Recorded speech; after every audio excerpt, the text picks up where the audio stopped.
Hello everybody and welcome. In this video I'm going to show you how to pair your earbud SOUNDPEATS AIR 3 Pro with your iPhone.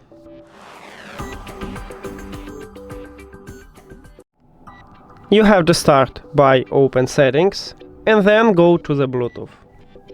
Now open the charging case, and if your earbuds not connected with another devices, it will enter to prank mode automatically and you will see it at the device list.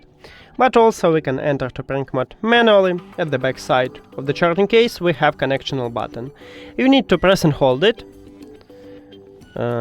until this LED light start blinking.